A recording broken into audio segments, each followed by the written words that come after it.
урматтуу мусулман бир туугандар, дайым урук туугандар менен катташып жүрөлү. Келиңиздер урматтуу мусулман бир тууган. Пайгамбар саллаллаху алейхи ва салламдын бир хадисин айткым келип турат. Бул хадиске амал кылууду Аллахым баарыбызга насип эткен болсун. Пайгамбар саллаллаху алейхи ва саллам мындай дейт: "Иннал инсана ла ясилур рахима."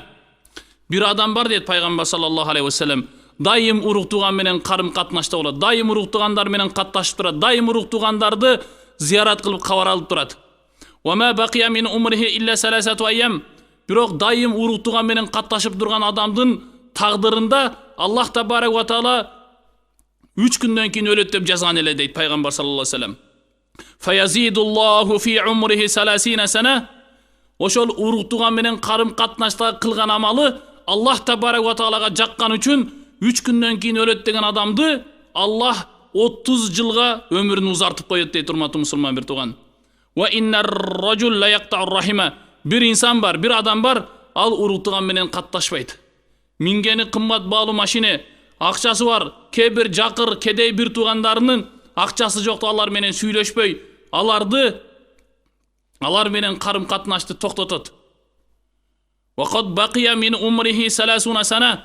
Бирок бир тууган менен катташпай койгон адамды Аллах тагдырда бул адам 30 жыл жашайт деп тагдырына жазылган эле дейт Пайгамбар саллаллаху алейхи ва саллам. "Фаянкусуллаху умраху хатта ла ябқа минху илля саласату айям." Бирок Аллах табарак ва таала урук тууган менен карым катнашты токтоткону үчүн тагдырында 30 жыл жашайт деген адамды өмүрүнү 3 күнгө кыскартып коет дейт. Урматтуу мусулман бир тууган, эгер өмүрүбүздүн узун болуусун кааласак, дайым бир туугандар менен карым катнашта бекем бололу. Ал эми ким урук туугандар менен карым катнашты токтото турган болсо, Аллах ал инсандын өмүрүн кыскартып коет.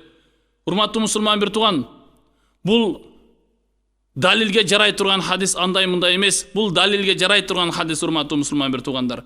Пайгамбар саллаллаху алейхи ва саллам өзүнүн хадисинде "Ла ядхулул жанната кати'."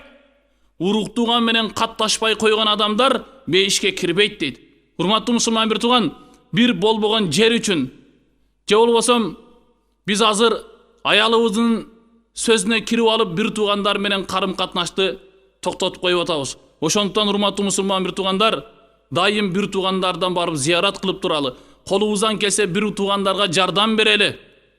Эгер бир туугандарга жардам берип, дайым урук тууган менен карым катнашта боло турган болсок, иншалла биздин өмүрүбүздү Аллах табарак ва таала узак кылып коет урматтуу мусулман бир тууган. Эгер биз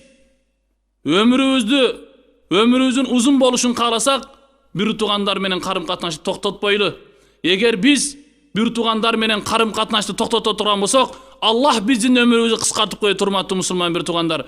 Бул хадисти урматтуу мусулман бир тууган сиздерге аманат, ар бир адамга жеткизели. Канча бир туугандар болбогон бир дүйнө үчүн, болбогон бир жер үчүн бир туугандар таарынышып катташпай жүрөт. Сиздерге аманат урматтуу мусулман бир тууган. Бул хадисти жеткириңиз, ар бириңиздердин мойнуңуздарга милдет урматтуу мусулман бир тууган. Аллах табарак ва таала бир туугандар менен бекем катнашта болушту Аллах баарыбызга насип эткен болсун. Ассаламу алейкум ва рахматуллахи ва баракатух.